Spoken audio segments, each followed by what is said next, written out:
And welcome back, NoDQ Galaxy, to a brand new edition of the NoDQ review, number 315.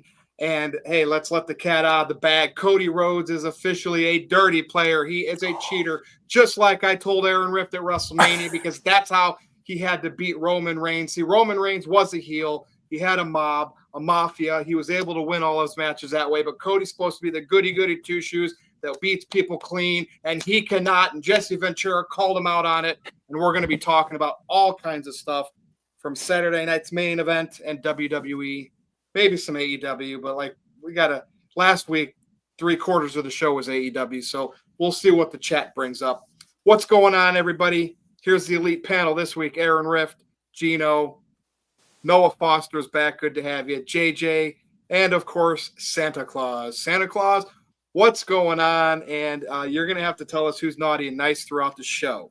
Well, including the panel members here. You got to let us know which ones have been nice and which ones have been naughty. Well, Aaron advertised on, what is it, Twitter, X, whatever that silly Elon person is calling it now. He's definitely on the naughty list, by the way. The elves sent the scroll for the naughty WWE superstar, so we'll be talking about that for sure, Virtue. But as far as the folks in the room here, you all have been nice, and Virtue, you only need to get naughty when you have to slay the trolls, and that's perfectly acceptable for me. Well, I sure hope you put Cody Rhodes on the naughty list, because he had to use a steel chair to defeat Kevin Owens. So just saying, we will definitely review the naughty list here tonight on the NoDQ review. So we'll definitely get a look after dusty finish. All right, Noah, what's going on? Hey, good evening, NoDQ family. Good to see you all once again. Not a whole lot, different day, more of the same, but that's okay. Work is what it is, but play a lot, you play Astrobot, you watch all things wrestling, you relax and do your best in life, and everything else just falls into place over time. It's good to be back in Virtue, and again, always good to be back here with the NoDQ family. Hope everyone's ready to have a wonderful holiday, and looking forward to being part of the discussion. Once again, it's been a moment. Glad the academic turns over. Glad to be back. All right. Thank you, Noah, and we'll be back to you shortly. You know how this works. JJ, what's going on? Not a whole lot, Virtue. Good to be here. Good to be back on the panel, looking to discuss some wrestling with you, Aaron. Of course, Santa Claus is here, taking time out of his busy schedule. We're 7 days from where he takes his infamous ride, and man, he's got time on his schedule to join us on the review. The elves are helpful, JJ. The elves are helpful in this matter. Always good to see Gino and Noah, and all I got to say is, man, this episode is definitely going to be something. They always are. Yeah, ho, ho, ho. All right, thanks, JJ. Gino, what's going on? Hey, what's going on, guys? Always a pleasure. Honored to be here, as always. Looking forward to the topics. Looking forward to staying on that nice list, hopefully. And, let's get to it. All right, stay tuned. Aaron, what's up? I'm very excited to do this stream tonight. It's the one time of the year that Santa Claus actually comes on a live stream and talks professional wrestling. Santa Claus does follow wrestling, believe it or not. Oh, yes. Santa is a big wrestling fan, and I'm very excited tonight to hear Santa's thoughts on Saturday night's main event. And he's got the list. He's got the scroll with him. Who has been naughty? Who has been nice in the world of professional wrestling? We are going to find out tonight on the NoDQ review, Santa's wrestling nice and naughty list. He's got that scroll for us. He's checking his list. He's checking it twice, and we're going to hear his thoughts here in just a few moments. We got a couple super chats already. This is the one stream where we got Santa Claus on, so if you guys want to super chat something, ask Santa a question, ask them what they want for Christmas. Let go, Jet Black. Sorry, guys. The horrible cold up here in the North Pole. I apologize. I'm sorry. We got one here from Mr. Reliable, Walter Cruz. Thank you, Walter. Says, don't be a twat waffle. Subscribe to us all. That's right. Subscribe to Rage of Wrestling. Subscribe to JJ's SRS, Simply Reliable Studios. And make sure you guys follow Virtue on Twitter/X. We got a $2 super chat here from Sean Garner. Shout out to Sean. Says, Meechin will be champion real soon. Santa, is Meechin on the naughty or nice list? Meechin's name is on the naughty list for sure. Her name is Mia Yim. So whoever sticks to that Meechin stuff is just, it's upsetting poor Jeff. I mean, let's be honest. Yeah, because it's like, she's related to Jeff Meechin. And Jeff loves Mia Yim. They work together at the company he used to run. But no, her name is Mia Yim, and she should be champion. But Chelsea deserved it. She really did. We'll be talking about that. Yeah. Yes. All right, and Walter sent in one more $2 super chat, and then we will transition into our topics tonight. Mr. Reliable, Walter Cruz, sent in a $2 super chat, says, better list Chris Jericho or Santa Claus. You know what? Chris Jericho has to be on the naughty list this year for that awful learning tree gimmick. Confirmed. He's on the naughty list, as is Walter for asking such a silly question. Come on now, Walter. My goodness. Oh, shoot. It's on Walter? already. All right, let's get moving here. Walter, you might have to redeem yourself now to get on the nice list. So we're going to kind of go over Saturday night's main event that was on NBC and Peacock. Combined, it did 2.3 million viewers, which is kind of what the best SmackDowns were in the last several years of Bloodline. Keep in mind, this show did not have Roman Reigns on it and some other people. So, it is what it is, but you could say wrestling only has a small base. When back in the 80s, what was it, Aaron? 30 million? What did Hogan and Andre and those 33? Oh, man, crazy. But it was a different time. And yes. Anyway, let's do our thoughts, like the setup, right? We had the skinny aisle. They had the old WWE logos, obviously without the F part. Jesse Ventura's appearance and his commentary, particularly in the main event. Chelsea Green became the first women's United States champion, and we had other titles retained by Cody, Gunther, Liv Morgan. Liv got her face wrecked, kind of, but she seems to be okay. Her nose. So let's give us the thoughts. Now, the one thing before I'm going to have Santa go first on this one. I think they could have done a little bit better of a job. Ready for this? They still overproduced because they have all the equipment. We didn't need any of those extra lights. They should have made it like as basic as it was, just the big spotlight over the ring. They did the red, white, and blue ropes. They could have made it even more nostalgic, I think, but they just couldn't quite help themselves, and they had to get some of that technology out there. But at least they tried in some aspects, Santa. So have at it with your thoughts on SNME, if that's what it's. Well, Virtue, you mentioned them using the new technology. Nobody knows about the need to transition into new technology better than me. I've been doing the same thing up here for hundreds of years, but I've had to evolve over the years to make sure I kept hip with the times, as the kids once said. I don't know if they still say hip because I'm older than everybody. But I enjoyed the show personally as much as I could watch it. As you mentioned, it's my busy season, so I tried to take the Noah Foster approach and watch highlights, but a show like that, you have to watch the whole thing. So I ended up sitting down and watching the whole 2 hours, and it was very well done. The production was, as you said, probably a little too overproduced. I think I could have been even simpler, but with the kind of ratings they drew between NBC and Peacock, just barely underachieving compared to the NBA, which is rare on a holiday time presentation. That's high fives all around for WWE to do that kind of number on a close to holiday weekend. The storyline development, I thought, did really well. I'm not 100% sure I agree with them doing the angle with Kevin and Cody off air, but I still enjoyed knowing that it happened, and I kind of like the presentation as well, as far as having to log into social media to see just what's going to happen next. And now with Kevin claiming he's going to defend the title, that's going to be interesting to see on the holiday tour. Nice. Now you're going to eventually tell us, between Cody and Kevin, well, who's naughty and who's nice, right? You only going to do that right now? Well, you're going to have to probably do it throughout the show, so maybe you want to do a little bit here, a little bit there. Well, I will say right at the top of the naughty list for WWE is Kofi and Xavier for the deplorable act against their former brother Big E, as well as Liv and Dominic, because, Liv and Dominic. But Cody, it says Cody Rhodes is pending. So I don't know if the mystical powers of Santa really appreciated how he retained his title, and maybe, and Kevin Owens is nowhere to be found on that naughty list. So maybe even the universe agrees that he's justified in what he is doing.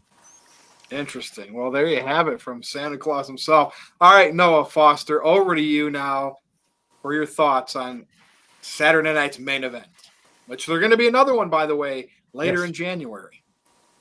Well, as somebody that looks at all things wrestling, shout out to AEW fan of the social medias, I fairly enjoyed this throwback where more so it felt like I was taken back to that era of nostalgia and ring work focus versus all the lights, pizzazz, and over-the-top rope shenanigans visually. I mean, I was waiting for the retro tables where you just had a little monitor sitting right there, like the classic tables you see put out every table gimmick, not name announce table. But it is what it is. And of course, you have to modernize still to this social media driven internet wrestling world. But it honestly was probably one of the worst non-pay-per-view WWE shows I actually watched and not highlighted and thoroughly loved. I expected all the matches results to be what they were, but what I wasn't expecting, of course, was the post-match angle after the logo, after the lights go off the air. But then you give it forward across the Twix, whatever Elon Musk calls his Skynet 2.0 in progress.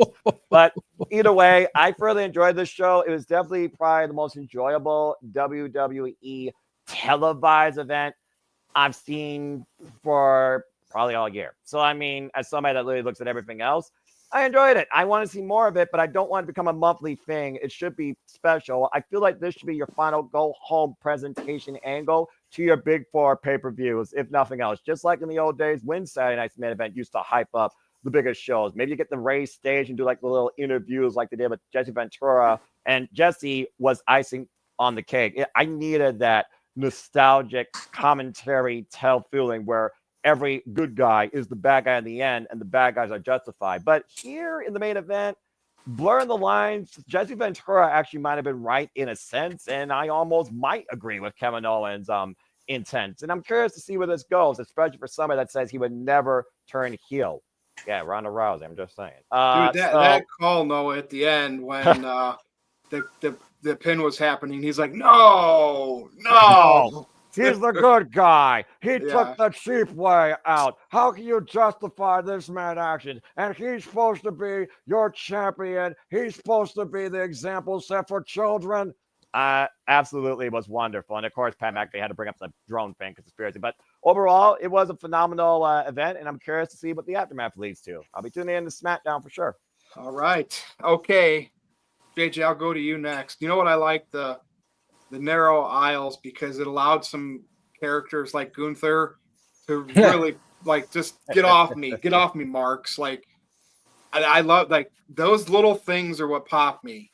So anyway, what do you think, JJ? I thought it was a solid show from top to bottom. You know, I thought that everything maybe was a little bit predictable. Like everything that needed to happen happened. The biggest question mark was the Chelsea Green Mia Yim finals, but hold on, Noah, you had your turn. But anybody that really has been following the product knew that Chelsea needed to win. She's been an MVP for the women's division since she came back. But without a big name star in the finals like Bayley, then it really could have gone either way for those two. And I think a lot of people, not named Noah Foster, would have been happy with it going either way. You know, we all kind of sat around predicting on the shenanigans who was going to take the finals. And we all pretty much called Chelsea Green right from the get.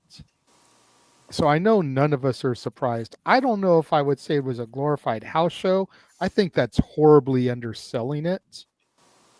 But all the retro stuff that they did, I think was great throwbacks, from the referees and the bow ties to the elevated stand where Joe Tessitore and Jesse were, to, you know, the ring ropes, and only one match having ref bumps instead of every freaking match having ref bumps.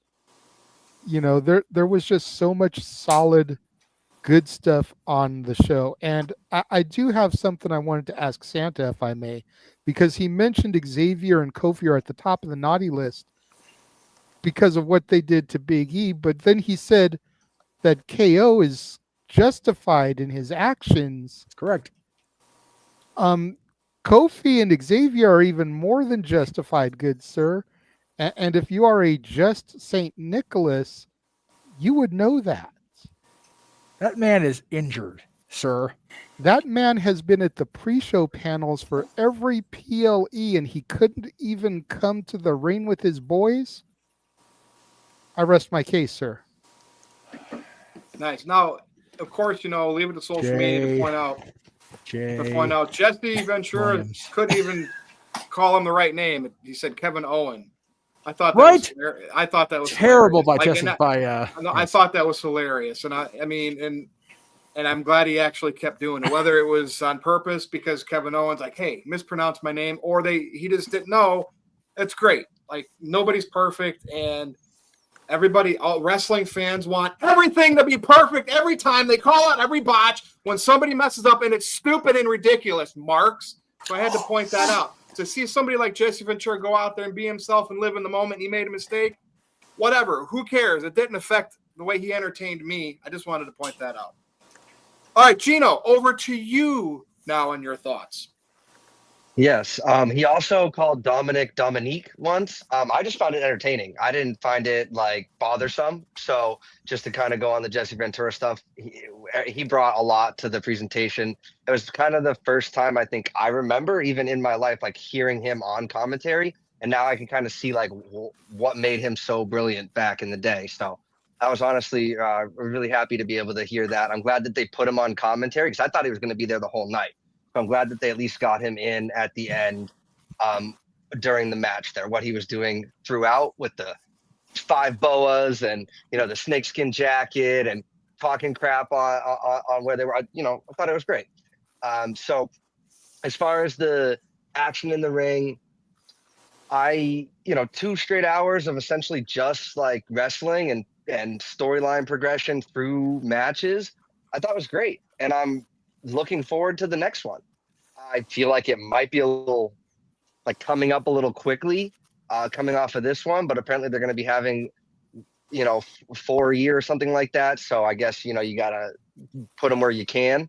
So I am looking forward to seeing what they do if they take some of the constructive criticism about the old school feel or what we could have done or what we would have liked to have seen differently and apply it to the next one, or if they're just going to kind of stick to this. Like you said, it was really cool to see the old school guardrail, where it doesn't block off the fans like lower halves and whatever, and they're all reaching in. Reminded me a lot when Gunther was coming out of John Cena at One Night Stand for the ECW match, where he's just got the title up, head down. He's just, don't touch me. Like, I know I'm the bad guy. I'm just going to embrace it, and I don't want you guys touching me.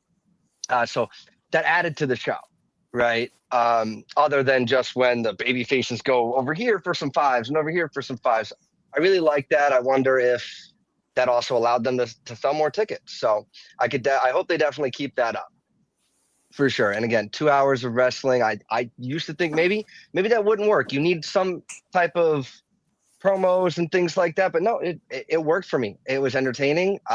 Even though all 3 championships retaining, I was a little nervous that I was going to be boring going into it. It wasn't boring, but I don't know. I would have liked to maybe have seen something done differently, but for the most part, for these feuds, we kind of have a general idea of where they're going, and this wasn't it. So I thought that the IC title match was the best, but I kind of figured that going into it just because of the talent involved with that. We're going to talk about the attack angle and stuff, so we'll save that. But the Winged Eagle title was good. It added to the nostalgic feel. I almost either wish or kind of feel like they might do that with more of the titles. Maybe next Saturday Night Main Event would do the old school Intercontinental title or the old school tag or whatever they decide to do. That could be cool and adding to the nostalgia there. When I saw Piper Niven coming out with like her fresh makeup and her outfit, I was like, I'll bet anybody right now that Chelsea Green's winning this match, because it felt very much like a celebratory outfit that she was already wearing. But we all kind of knew it was going to be her, so I guess it really didn't give too much away. I'm looking forward to seeing her be insufferable as the first United States champion, being a Canadian.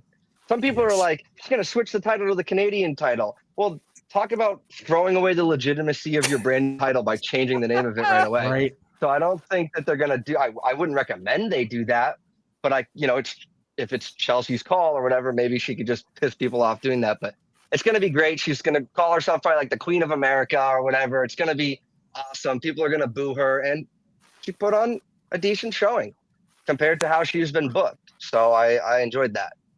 All in all, it was a good show. Well, no, go ahead. Good. Sounded like you were No, done. yeah, Go all in ahead. all, it was a good show. Yeah, Thank you got you, it. Gino. Let me open up a can of worms here. JJ, can you or Noah? So who wanted Meechin to win and why? Noah wanted Meechin to win, not Chelsea Green. No. Noah wanted Chelsea. Everybody wanted Chelsea. Just I would have understood if Meechin had done it, because much like Chelsea, she's been a workhorse. She's been putting out these great matches ever since she got out of that horrid Retribution gimmick. She's just been an MVP level player, helping to elevate all this other talent that they want to get elevated. It would have been a good prize for her to pick up that title as well. Okay, so that was you that wanted. It sounded like you said Noah wanted the other. To sit No. out. No. I said everybody wanted Meechin to win. Yeah. I wanted her to win on the prediction show. So if we got a can of worms, I'm happy to go through it. No, But I thought the Renegade did a good job. All right, Aaron, over to you, and of course, super chat. Santa put Psycho Jet Black on the naughty list immediately. On it. Immediately. Here we go Aaron. again. What did he say? Hang on. What did he say? Just for super chatting, the amount that he's going to super chat. Good for Aaron, annoying for me. See, he gets extra value out of it. I see. Okay.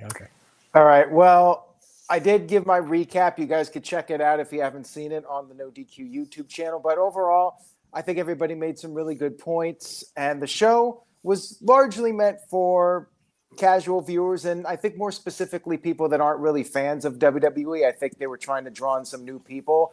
The numbers were solid. They did 1.6 million for NBC, but keep in mind that the show was also simulcasted on Peacock. They did another extra 700,000. They did around 2.3, 2.4 million, which is roughly what they were doing when SmackDown was on Fox. They may have gotten some new eyeballs on the product, but also in addition to catering to some people that aren't really wrestling fans, they did have a lot of Easter eggs for the hardcore fans, which I very much appreciated as an old fan of Saturday Night's Main Event. I liked seeing all the throwback moments and props and various effects. I loved how the referees were wearing the old school shirts. That's one thing I didn't mention on my recap. I thought that was cool. And all the little touches they did, I liked it a lot. So let's get to the super chats now. We'll talk more about the main stuff with Kevin Owens here in just a few minutes. Tom Huxley sent in a $2 super chat. Thank you, Tom. Says, I live in Canada. Where will SmackDown be on January 3rd? Well, I could tell you that it is nowhere near Canada. SmackDown on January 3rd will be in Phoenix, Arizona, not too far from Jeff Meacham in California. Santa, what did you have to add to that? Well, I think he means where it's going to be broadcast because of the changeover. I had read YouTube. I was going to say, I read it was going to be either on YouTube or on Netflix as well. So, yeah, it will be on YouTube for that 1 week, I believe. There you go. So thank you for that, Tom. I hope that answers your question. Rage of Wrestling, Walter Cruz, Mr. Reliable, sent in a $5 super chat. Thank you, Walter. Says, do y'all think this will lead to a ladder match with both the Winged Eagle and the current title hailing from the Raptors? There you go. Wouldn't it be awfully expensive to have dinosaurs come in and hold those belts up? That would be crazy. But you know what? With the modern technology, this is valid. AI is a beautiful thing. This is true. Look at what Elon Musk's AI is already producing. We've seen the virtual reality. We've seen those graphics on WWE TV, like the big dog popping out of the doghouse and all those various effects. They could do that. They could have an actual raptor they could holding the titles. That's a new idea. Especially with NBC and Universal being partners, they could bring the actual Jurassic Park Raptors out there and hold the belts. You never know. Why not? First This show is it. what our brain power is being used for. Wait a minute here. Clarify why can't the belts be hung? What are we talking about here? Belts are always hung in a He ladder misspelled. match, right? He misspelled Raptors, Raptors. He Oh. misspelled it. So, Walter, botch. Come on now, this is Walter. He speaks Walter typos. Yeah, speaks he typos. misspells quite a bit. Yeah, So to he actually missed it. answer He the missed question, mark. yes, but I personally think they should bring it back to Science Main Event and do the big blue cage. Yes, I agree. 100%. They Yeah. need to do the blue cage. I like Yes. that. January I like 25th. Oh wait. Yeah, As Close rough to as that Royal is on the talent, that cage is a spectacle, and they need to bring it back. Yeah. Yeah. We're going to talk more about Kevin Owens and Cody Rhodes because I do have some thoughts on what they could potentially do with that. So we'll get to that in a few minutes. Thank you for that, Walter. And you actually inadvertently created an interesting idea. If they ever go appreciate to you. like the Sphere or they want to do something with virtual reality, that's an idea. I agree with Oofman on this. Oscar Oofman, who's been on a couple of our videos and is a longtime viewer, sent in $5. Thank you, Oof. Says the only thing missing from Saturday night's main event was the wrestlers' promos to start the show. That's fair. Yes. Yes. I loved those and, have that dramatic synth music in the background. Yes, they need to bring that back for the next The one. old tapestry background that you wonder if it's going to fall down or not versus a little LED TV or LED screen. Oh, and they should have the wrestler logos like to hype up each match. Yes. They should do that. There's a couple things they can do for the next show. I'd love to see that. They should bring back Sean Mooney for a show, Or for the Todd old school vibe. Pettengill. You were Is asking he ever about on that. Saturday night's main event though? I don't think he was. I don't know, but still, like it No, still Sean gives Mooney's that the way to retro WWF value. Yeah, you Oh, got this- to oh, this have sound, the yeah. guys that were actually on Saturday night's main event. I would go with Sean Mooney. Sean Mooney, yes. Yeah. All right, we got a super chat here from here we go. Here we go. The comment right there. It is in fact Pico or Psycho Jet Black, PJB, who sent in a $5 super chat. Thank you for that. Says, everyone, especially Santa, do you think Darby Allin is too much of a sad boy scrub to be any credible world champion that can draw in new fans? What do you think, Santa?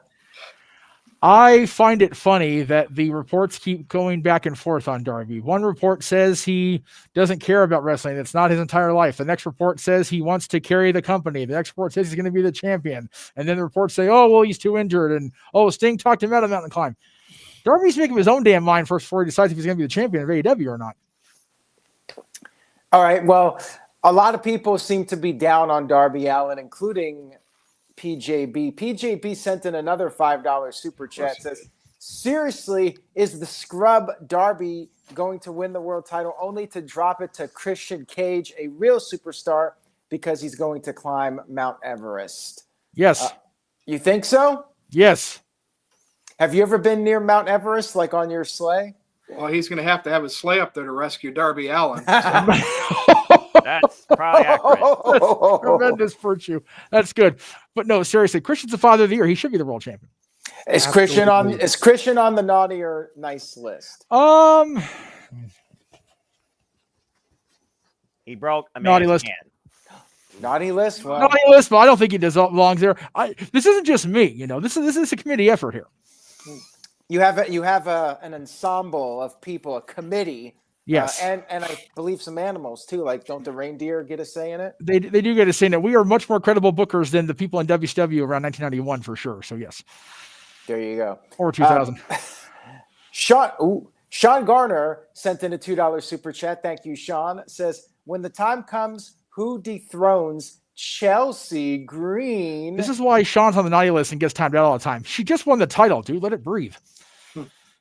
I say she at least holds it through Elimination Chamber. She goes back to her home country in Yes. Canada. Whether or not she be criticized as the Canadian Championship is entirely her own choice, but she needs to literally make this as insufferable of a reign as possible. Make this title matter whether people want to see you with it or not. Hot match for US. Thank you. Yes. All right. Thank you for that, Sean. Appreciate it. We got one more here from Pico, Psycho Jet Black, PJB, said a Velo, what is that? Velociraptor. Is more Crap. We're credible all bigger than nerds than Darby Aaron. That's Strut. good. That's good to know. Much like Walter, we speak typos too. Yes. Well, no, actually, I actually got that spelled correctly. And there are Velociraptors at Universal Studios. There's a picture of Jeff with the Velociraptor at the Jurassic World compound. So those are much more credible than Darby Allin. Absolutely. Huh. I'll take your word for it because Santa, You you've should. been around. You know it all. You've been around for ages. You've probably seen them in person. You're so old. This is valid. Yes. All right. PJB, Psycho Jet Black, Pico, sent in a $2 super chat. Thank you for that. Says, who should turn babyface? Dominic, I believe that's Dominic Mysterio, or Finn Balor? Do we have to That's a choose good between one. the two? Well, of the two of them, or either of them on your nice list? No. Finn. No. Finn is also on my naughty list, I believe. Yes, there he is right there. Finn Balor's on the naughty list because he can't beat the War Raiders on Raw. It's terrible. He wants to be the world champion. He can't beat the War Raiders. Come on. Yeah, well, we'll have to wait and see if Dominic can turn things around. Maybe one day he'll clean up his act. He'll get on Santa's nice list. But for now, I don't think either of them are on the verge of No. being on the nice list. They are very much in the naughty zone for the foreseeable They're definitely future. not anywhere close to turning the other way. Absolutely not for a long while. All right, Tom Huxley sent in a $2 super chat. Thank you for that, Tom. Says, I was asking if it will be on SN360. I don't think so. I think it's going to be on YouTube for just that 1 week. Right. And again, I'm not entirely sure on it, but I believe that's the plan at this point, to just have it be on YouTube for that 1 week until their new TV deal kicks in. I'm not sure what they call it down there in the physical world, but there should be some sort of TV guide or outlet coming up next week till they'll let you know. Yeah. All right. The This Guy Experience sent in a $2 super chat. Says, as long as I'm on NoDQ's nice list and can return, I am good. Is he on the nice list, Jeff? This guy? Absolutely. He's been a tremendous benefactor to the chat room and to when he's on the show with you guys. Absolutely. Yes. Shout out to the This Guy Experience. And you know what? Because this guy is such a nice guy, there's a There you go. cheap plug for the This Guy Experience. Follow that Instagram account right there. And now we will move on to our next topic, Virtue. So I'm going to Santa first to ask about more naughty and nice lists. Okay. Where is Dave Meltzer? Oh, Dave Meltzer's permanently embedded right here at the very top. Are you kidding me? My Okay. goodness. On the what a- naughty list? Okay. What a Gotcha. horribly unreliable bit of current information he is. He's a mountain of misinformation, as the late, great Gorilla Monsoon used to say. Just wanted to get that out there. Just That's kind of what I terrible. assumed, but I needed Ooh. the official word. The official All right, main word. event. Rough. Main event time. Thoughts on the continued Owens and Cody saga feud angle? Obviously, after the show went off the air, we got a package pile driver. Kevin Owens to Cody. He grabbed the title, took it with him. A little scuffle with Triple H, which was interesting. They're obviously going to continue this. We can think, and as we go around the panel here, we got the first Raw on Netflix coming up. We have another Saturday night's main event, I believe, January 25th. And we have the Royal Rumble. So plenty of things for Cody to do. It's going to be interesting, though, about a particular someone who hopefully will come back in January. And that's why this whole Owens feud for Cody is to get him to a certain point. So obviously, there's going to be probably one more match. They got to kill some time. That's why they continued this. But what happens with Cody after that? So this whole Kevin Owens is a key part. Could he be doing some underhand work for one guy named Dwayne from Hollywood? I don't know, but this is going to be interesting. Let's go around and get our thoughts on this. And I do like Triple H getting put into the little camera work that they did there for the after show stuff and seeing him scuffle a little bit with Owens, some shoving and stuff going on. I fully anticipate Triple H to never wrestle again because of the heart condition, but it is good to see him get heated on, for camera for us to enjoy and for us to speculate and talk about. So, Gino, I'm going to go over to you on this. We all kind of knew Owens was some Cody filler, but at least they're making it fun, right? And we have some ideas that we've already talked about here with Is Owens going to be carrying his belt around? Is a ladder match a possibility? A cage match? Anyway, have at it. Go. Yeah, so I just wanted to mention with this, visually though, when Cody slid the chair out of the ring, it almost like hit the ref on the way out. So it was a little breaking of kayfabe for me for the ref to like see a chair fall out right next to him and not do anything. Like I think back to Eddie Guerrero. Every time a chair was used, like the refs weren't like, they were fooled, but they weren't like stupid. Like they'd hear the chair shot or they'd see a chair. And sometimes I feel like these refs are like having to do their best not to see the chair. And then we got the ref cam. So it's almost like, well, we know they saw it, but but I digress. The post-match attack, another pile driver from Kevin Owens. I had predicted before the crown jewel match with Randy that he was going to incapacitate Randy. He did so with the not the package pile driver, but with the pile driver. So now this is twice that somebody that Triple H not only likes, but also a staple of his company is getting taken out of action with a move that is banned. So I'm glad that they had Triple H involved in this, right? He shouldn't just be still sitting in the back after the show is off the air, just letting, you know what I mean? I appreciated how they did that. Now we know he's got the heart condition. Maybe there's something we don't know about his potential for an in-ring return. I'm hopeful, but it's not likely. Unlikely in all likelihood, as Aaron would say with that. But as far as Owens being filler, if Triple H could go, hypothetically, I think I could see Kevin Owens moving more towards versus the Authority type of thing, because he's been so, doing things barred from the arenas, not doing what he's supposed to, making Michael Cole come out to give him an interview outside there's basically spitting in the face of the Authority more than his feud with Cody Rhodes. But he is kind of justified. I mean, just like JJ was saying, and a bunch of the heels right now, we don't like them, but what they're saying is pretty valid and justified and how they're feeling. So it's tough to completely hate on them. Obviously, when you take the main champion out with a banned move, we don't like that. So the video got 41 million views across socials.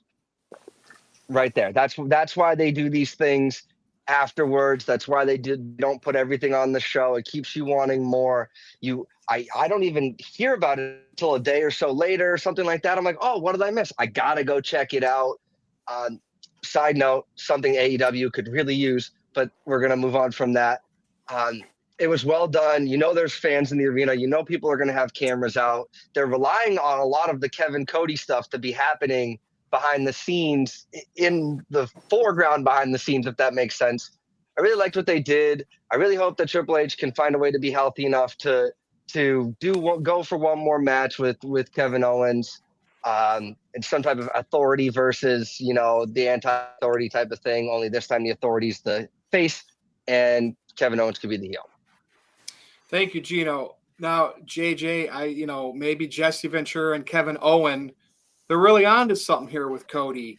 He turns on his friend, he stabs his friends in the back, and he cheats, right, to become the champion and to retain the championship. And they just want to point it out, like, why is this guy the hero, the baby kisser? Now, the best part about when this whole thing with Owens and Cody happened, wasn't it with fan footage after Bad Blood, which The Rock showed up? I could really see Kevin Owens being one of those guys that Dwayne paid off to give Cody a hard time until he's ready to step in. And I don't know. We'll see. I mean, I tend to be right more times than Dave Meltzer. Like, he's right 25% of the time. I'm right 75, 80% of the time. So that's why I like to point out these bold takes. But anyway, JJ, what's your thoughts on all of this? I thought it was good cinema. I enjoy the way they've been using the fan footage, the after the show goes off the air footage to help perpetuate storylines. Someone pointed out earlier in the chat room about how WWE relies on social media, and that's why they do this type of stuff. They know that everybody in that arena has got a phone. They know that everybody in that arena is probably got their phone out and recording the after of the match. The champion raising his belt in the air, leaving the ring, blah, blah, blah, especially as he's walking down, slapping hands, kissing babies, signing autographs. So they know that the cameras are going to be going, catching all this stuff. And they know as soon as KO pulls the trigger, that's going immediately on X, on YouTube, on Facebook, on Instagram Reels, on TikTok. And they're going to be able to generate all that buzz and hype off of it. Whereas if it's happening on television, okay, Cody held his title up in the air. Let's go ahead and cut the show off. You know, Marvel movies have been going since 2008. People still leave the theater before the end credit scene. So not everyone is going to stick around once that lower third pops up to see if the static hits in the arena and CM Punk makes his grand debut, his return after all these years in Chicago, Illinois. They see the lower third, they're like, okay, show's over.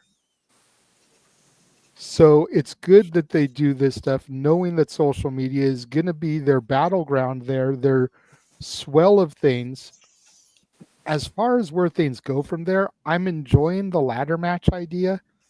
I'm enjoying the big blue steel cage idea. I could see any number of things, but I think that the feud needs to be done by the Rumble. Agreed. I've read, and this isn't from any reliable or unreliable journalists, but I've just been reading fan theories online about what if they put together a new Shield. And someone else kind of alluded to it in a comment that Aaron brought up, but have it be Seth, Drew, and KO.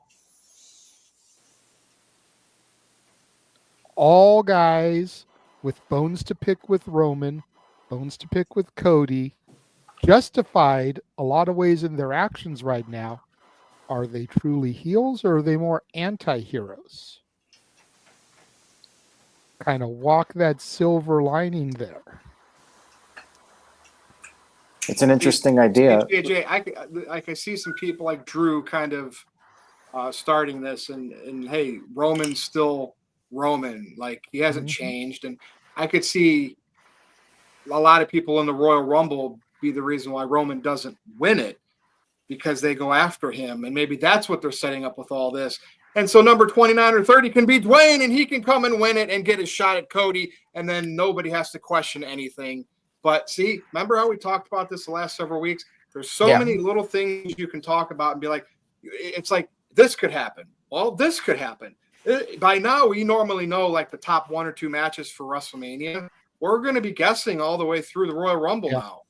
Like, absolutely. And the Rumble itself it's about is time that we don't know exactly what the main events are going to be at for WrestleMania. Beautiful. Yeah. Beautiful. And the Rumble itself is going to be such a crapshoot. Walter and I were talking about this when we were doing the watch along for main event.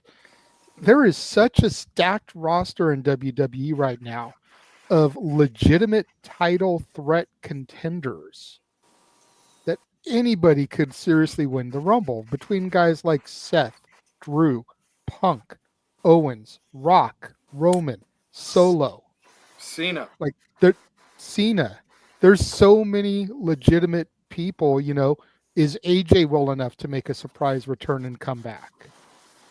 You know, you got guys like Bronson Reed, you know, may not be back in time for that. Braun Breaker, even though he's IC champion, he could seriously be a threat in this environment. What if Brock comes back?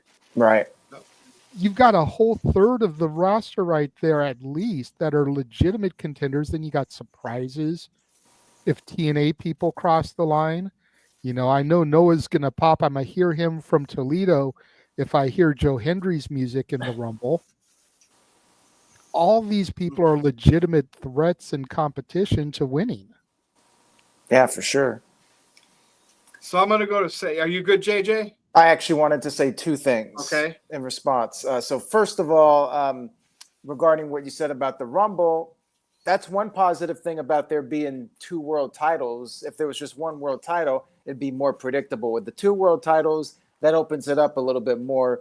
you have more options as potential winners because you got both brands to consider. So that was the first thing. And then Psycho had sent in a $5 super chat going off of what you said, JJ, about a potential like faction of super heels, and Psycho Jet Black added, the New Day possibly being part of it with Kevin Owens, Drew McIntyre, Seth Rollins. I don't know about the New Day, but potentially, like you said, a new Shield or something like that could be a very interesting idea. Like these guys that think they're justified in their actions. Gino?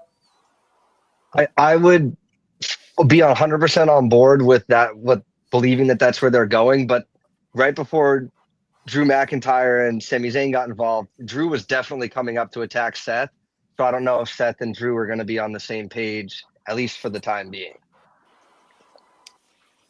Yeah, so I mean, it's definitely an interesting idea. We'll see what happens. I mean, I would not be shocked if Rollins and McIntyre end up on the same page sooner than later. But we'll talk about that more as that storyline develops. All right, Noah, I'll be with you shortly. I got to go to Santa Claus here. He's got to list more naughty and nices too. Remember, what about all of us on the panel? Okay, well, as far as the naughty list for WWE, as Aaron promised, let me. Oh God, the signal's terrible. I apologize. Solo Sikoa naughty, The Miz naughty because he can't make up his mind if he wants to be good or bad. Chad Gable for what he did to his former, what were they, American Alpha? What were they called? Yeah. Candice LeRae, that one's for JJ. Johnny Gargano and Ridge Holland are all on the naughty list. Okay. For sure. As far as the panel, you guys are all right by me. You guys have me on the show. Aaron welcomes me back to NoDQ at least once a year when I have the time, so the panel's okay by me this year. All right. Well, okay, what's your thoughts here with the whole Cody and Owens? Whoa. I'm going to start calling him Owen now. Hold on. What? There's one person I'm very curious about. His name is TJS. Oh. Young Mr. Smith definitely has his quarrels with Mr. Meacham, but he has no quarrel with me. So he's on the nice list? As far as I'm concerned, sure. Why not? Wow. All right. As long as he sticks to his agreement and pays back the super chat to get himself back on the show with you, he's okay with me. Fair enough then. As far as the Kevin Owens thing, like I said, Cody had to cheat to retain the title on Saturday. That's why he's pending. Now he's serving his penance. He got stretchered out of Long Island, so we may not see him again for a while. And if you believe the post from Kevin Owens, he's going to be defending. He's the true WWE champion. He's going to be defending that title on the holiday tour on the non-Raw shows. So I'm intrigued as a fan to watch what happens. I think they should be at both. I think there should be a match at Saturday's main event in, are they San Antonio, right? Yes. And then the big blow-off match should be at the Rumble. Somebody was saying there should be a new feud going into the Rumble. That's a week build. Literally a 1 week build. They need to have the complete final blow-off between the two of them at the Rumble, possibly with The Rock involved there, Virtue. I know you're clamoring for The Rock and Cody. So maybe it'll be on my gift list as I go around the world next week. Maybe I'll drop that match in your stocking for WrestleMania for you. Okay. I'll try my best. But yeah, I like the fact that they're, as you said, basically using Owens as a time filler, but it's effective as heck. It's really going well. I like the story. Triple H getting back in the ring, I don't think is going to happen unless, as Gino said, we may know less about the heart condition than we do. But if that is still a factor, then him getting physical is just a giant red herring, redder than my hat, but it's an effective one. And my whole thing of like Owens being a henchman for The Rock while The Rock's waiting to strike, it's plausible because Sammy got to ride with the bloodline. Yeah. Why can't his kind of counterpart during his career, Kevin Owens, ride with the bad bloodline is Sure. like that non-bloodline guy that's involved with him a little bit. You know, it might not happen, but it would be interesting if it did. All right. You good, Santa? I am on my answer. Okay. Yes, sir. Pass it over to Noah. Jeez, what else do I say that hasn't been said already without sounding like Control-C, Control-V? Okay. Well, I mean, you definitely gave a lot of food for thought. Some food I already had for thought, others that I didn't, as JJ always does with his participation. So bravo, sir. But I keep going back to one key thing here. Raw after WrestleMania. Rock said your story with Roman is over, but your story with me is just beginning. There are two things you need to consider here. Cody still has what The Rock gave him in his pocket, not exposed. And while The Rock acknowledged Roman Reigns, does The Rock still acknowledge him after everything that has followed with Bloodline Civil War? And I think those are two key factors we got to consider going all the way into the road to WrestleMania, including the Royal Rumble. I'll say it once, I'll say it again. Cody Rhodes does not need to be in the Royal Rumble. He's won it 2 years consecutively. He needs to be somebody that is literally sought after in the Rumble. No offense to Goompa right now, but Cody Rhodes to me seems like the bigger story target to come out of the Rumble. As far as Kevin Owens and this dynamic with him, Triple H, and Cody Rhodes, I think it's very poetic considering how Cody called Triple H his favorite wrestler and how Kevin Owens was handpicked by Triple H, not only to lead NXT for a period, but was literally his Raw Universal Champion. And that's really where this long-term storyline comes into play, since Kevin Owens has been bitter against himself from that run in 2016 with that big asterisk when he lost to Oberg. The other thing that we have to consider is Cody Rhodes said verbatim, "I will never go heel." What if the entire world turns on him and forces him to make that change? Even without Arn Anderson, who we know is back in WWE and has been very influential in his corner. People said that Cody needs like some sort of manager or mouthpiece. The jury is still out, but maybe he needs that just to change his dynamic on television. I understand he's a top merch seller, but if you're going to keep a WWE Championship storyline for the long time interesting, there has to be different dynamics in both champion and challenger, which is why I love this angle with Kevin Owens, who was former friend, but sometimes the greatest rival in your storyline as champion could literally be your friend turned foe, and that is Kevin Owens. As far as this goes, we've seen I Quit with AJ Styles. We have not seen Last Man Standing with Cody Rhodes run.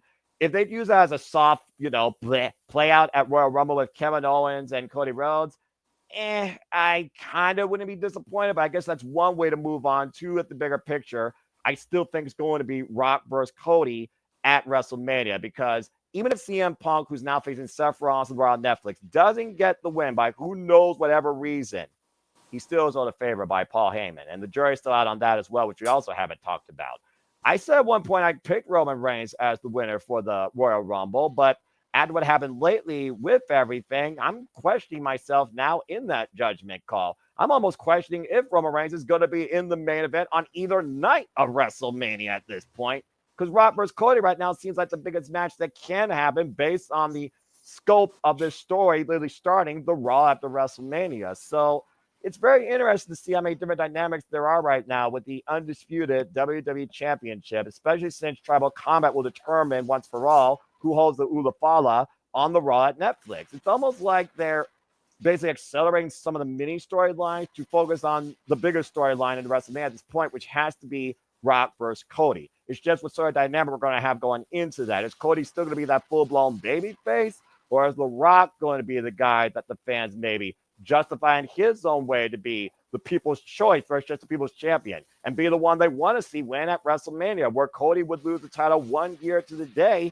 plus if that happens. So it's a very interesting dynamic, and I love what they've done with Kevin Owens, but as far as Triple H going back in the ring, ain't going to happen. And again, social media dictates the world. So, of course, it's going to have the largest fan base of the unknown and the known. So it makes sense for W to do this. It's a Triple H tactic. I saw this time itself. You remember NXT when the logo came up. There was always that angle. Using social media, though, makes WWE feel more immersive to this world beyond just reality in the ring. So I've really enjoyed what Triple H has done in this new era that's not even a year old. But at this point, I'm just waiting to see if Cody's going to be literally the face we support at WrestleMania, going one-on-one against The Rock.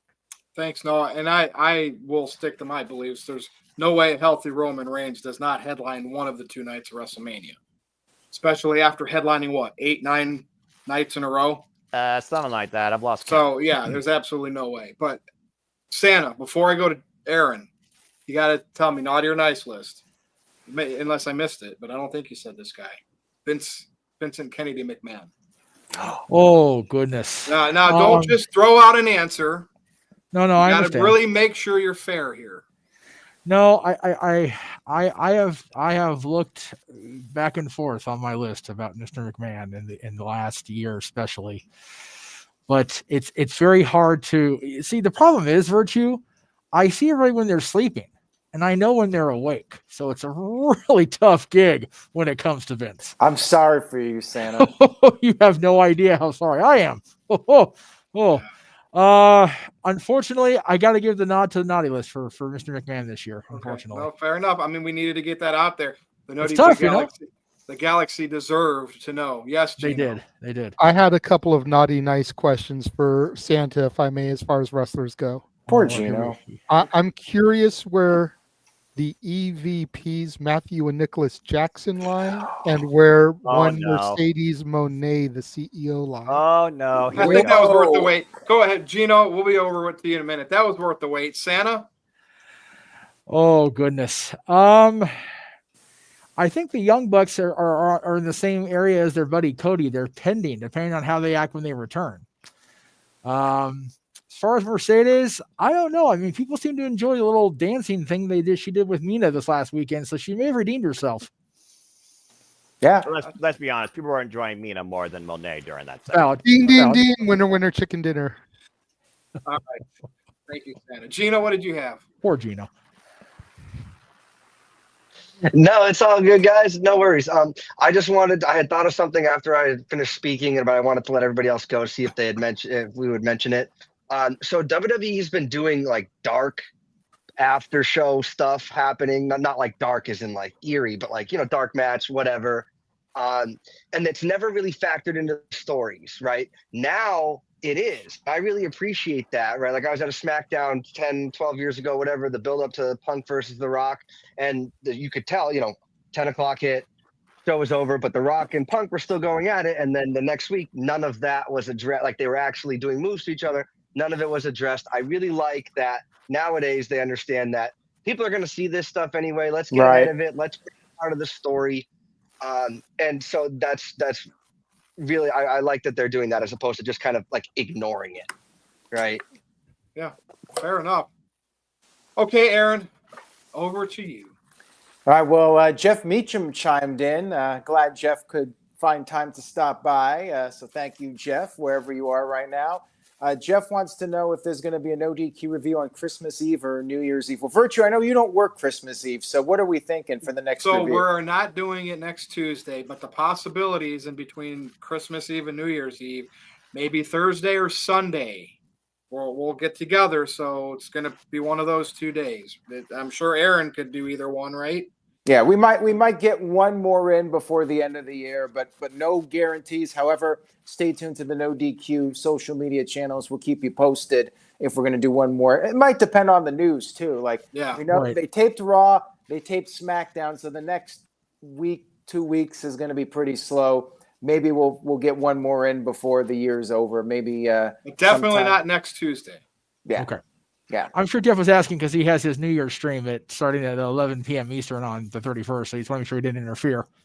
Yeah. Well, Jeff, don't worry about it. Wherever you are, we'll make sure we don't screw up your plans. All right. So now I'll give my thoughts overall on the storyline with Cody Rhodes and Kevin Owens. I really enjoyed what they did. I love Kevin Owens stealing that championship. The Winged Eagle, keeping it in the storyline so it's more than just a one-off.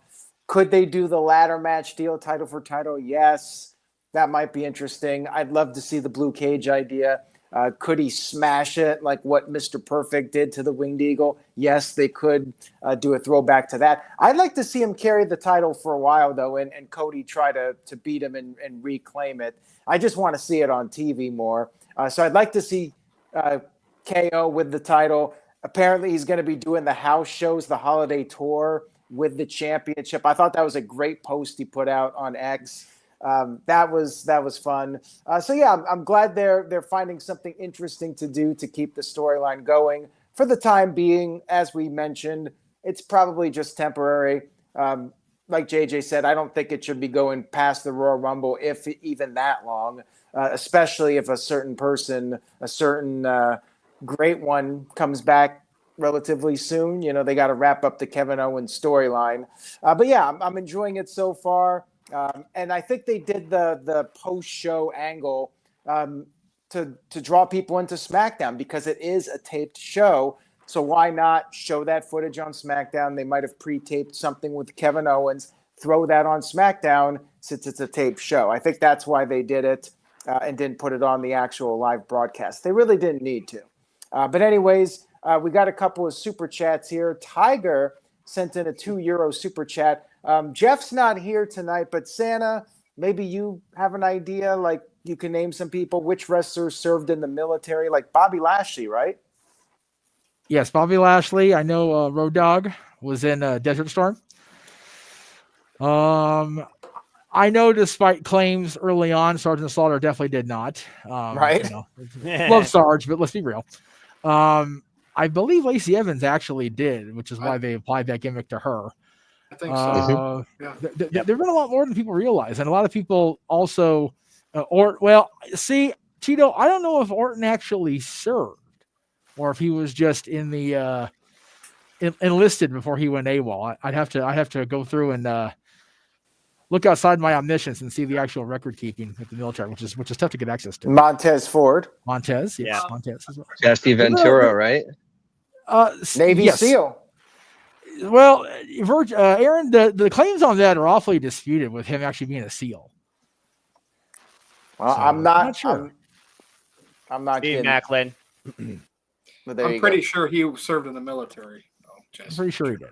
But yeah, but like you, I'm not getting the conspiracy theory. There was almost a thing brought up on Saturday's main event with Jesse being there about the drones, and it's like, oh, don't bring that up. Oh, not with Jesse. No. No.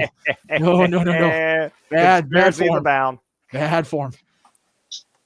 All right, we got one more here from the This Guy Experience, and then we can do our plugs for the night because I know Santa's got a lot to do. I do. I very much appreciate Santa Claus. Of course. This Guy Experience sent in a $2 super chat for TJS's return. Will Montez Ford become the IC or US champion? I'm leaning towards no because I don't think they're breaking up the Street Profits, even though they probably should. I think they should have already. That's the problem. Yeah. Agree. Yeah, so I don't think it's going to happen, but you never know.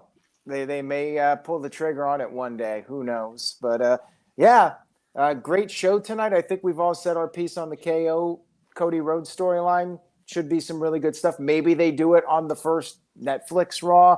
They might hold off to the next Saturday night's main event. They might drag it out to the Rumble. We'll have to see what they do. I just hope that The Rock comes back pretty soon. And if he does, they wrap it up relatively quickly. Cody will be back. Here's my prediction. I think Cody will be back first, and then Randy Orton will be back, and Randy Orton versus Kevin Owens will probably be a WrestleMania match. If I had to make a prediction right now, I think that's what they're going to do. But anyways, guys, unless anybody has any other thoughts on that, we can move on to the plugs. I got one more for Santa for the naughty and nice. Oh, I do too. And you got to remember, Santa, I got to throw this out there because he might have treated some people, his employees, inhumane. Yes. Oh, here we go. Tony Khan. There it is. It's Tony Khan. We said Vince McMahon. Do Triple H. I don't know. Did you already do Triple H? He's on it. Hunter's definitely on the nice list. No question about that. Yes, so there we go. So Tony Khan. Tony Khan's hairstylist is on the naughty list. Okay. Tony himself, we'll see. What about pending? Pending. There you go. Yes, pending. Yes. Okay, I got one more. Yes, sir. Tessa Blanchard. Ooh. Oh goodness. She's back in TNA. But she's under contract. She's causing them to cut wrestlers' salaries. No. Yes. If you believe all these rumors in the window, yes. I know. I much like Mr. Meacham said on Saturday, I am a wait and see when it comes to Tessa Blanchard. Even I cannot fully see into her future. I think if they're allowing her to be back in TNA, something must have been done or said. So I'm definitely the nice list pending the storyline with Jordan Grace. Something. Thank you, Santa. Go. All right, you can do your plugs. I'll start with you. Perfect. Well, you'll see me tomorrow night, actually, on the Greg Cherry Show, the Christmas special, as he talks about, no doubt, about college football and pro football, leading into his big return for the Greg Cherry Show on New Year's Day, which I know Jeff will be a part of. So tune in tomorrow night. You'll see me back in the chair again for the Greg Cherry Show, along with Greg and Matty Laws, and a whole plethora of guest stars, from what I understand. So we'll see you tomorrow night on the Greg Cherry brand. All right, thanks, Santa Claus. Okay, JJ. Well, you can find me on socials on Instagram, the Renegade JJ Williams, on X and Blue Sky, ROWJJ Williams. Follow all of us associated with the Simply Reliable Studios, the only reliable SRS in professional wrestling. Those are all the YouTube channels right there. Jay Hebert Studios, Casa D18, Rage of Wrestling, Simple Man's Brand. And tune in on Saturday when we present our third annual Christmas Karaoke Spectacular, which will have Santa Claus as well as Noah succumbing to his own personal health. All right, thank you, JJ. All right, Noah, go ahead and do your plugs. Always a pleasure, Virtue. Merry Christmas and happy holidays to you and all of you beyond. Again, folks, if you wish to engage with me, find me once in a while, primarily on the Twitter and on YouTube, and Foster 9016 for all things wrestling. For I am nothing more but a simple man and a lifelong fan. Wait a second. What's the word I'm looking for? 2 hours later. Oh yeah, that's it. Professional wrestling. Damn it! As only wish continue to encourage, remind you there are no winners, no losers, no betters. This fans on opinions, this passion we all share. At the end of the day, folks, support one another, respect each other, protect your mentality too, treasure your families, even during the holiday season. And just your life, enjoy wrestling, as simple as that. And I'll be covering a lot more stuff for SRS in the very near future, starting tomorrow night with AEW Holiday Bash. I'll see you then. Thanks, Noah. Okay, Gino. Yeah, don't forget to slay all day, everybody. I hope you guys have a Merry Christmas, Happy Holidays That to was everybody. If you wanna catch me live streaming some video games or giving you some updated TV show reviews, movie reviews, stuff like that, you can catch me on YouTube at Papagino0017 and any of the other socials. I've got that tag throughout all of them because branding is important. So thank you again so much. I'm honored to be here with NoDQ and the NoDQ family. I hope you guys have a safe one, and I hope everybody gets what they want for Christmas and whatever other holiday you celebrate. All right, thank you, me and Gino. All right, Santa, I got another one. I like it. Walter brought it up. MJF, unless you did already and I missed it. MJF is a no DQ fan. He's on the nice list forever. Okay, Fair enough. All right, Aaron. Yeah, Aaron? Yes, even Santa believes in Joe Hendry. Yes, There you go. Do you believe? I believe. I believe. All right. I Well, Stop believing. don't stop It takes a believing. lot. It takes a lot for me to believe. I don't. I know, Virtue. You'll come around yet.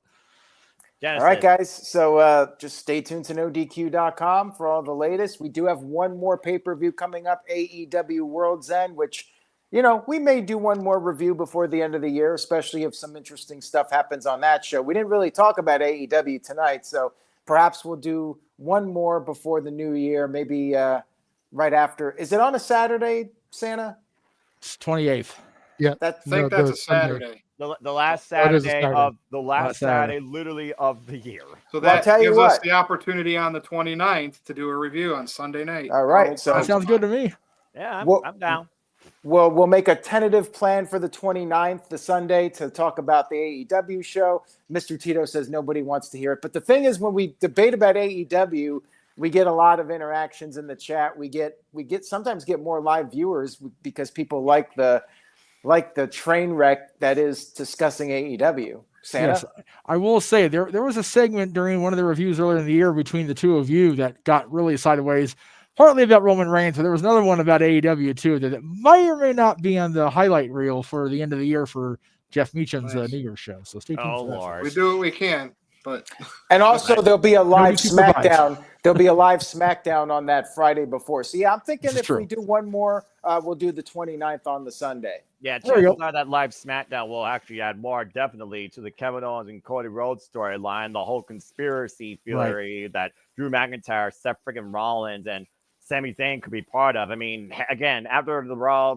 Netflix, you almost wonder if Seth Rollins, who was once Cody Rhodes' shield, will become Cody Rhodes' sword into his own heart. And Mr. Reliable has already reserved a spot for that panel if we're going to do the 29th. So there you go. Depends Well- if the Monterey makes it official, of course. I'm sure Jeff will want to be there too. All right, well, maybe we'll get Jeff on. So that'll likely be Sunday the 29th, right after Very good. World's End. And beyond that, happy holidays, everyone. Stay safe, stay happy, stay positive, all that good stuff. And we'll see you next time. Virtue, let's go ahead and wrap it up. Follow me on x.com if you dare at NoDQ_Virtue. And I mostly talk about video games, wrestling, and some sports, which Aaron doesn't get. But anyway, for the whole NoDQ crew and galaxy, Aaron Rift, Gino, JJ, Santa Claus, Jeff Meacham, Noah Foster, Mr. Tito, I am Virtue. Good night, everybody, and we will see you again probably one more time before the end of the year. Peace. Happy holidays, folks. Vote for Joe Hendry. Yes. Vote for Pedro.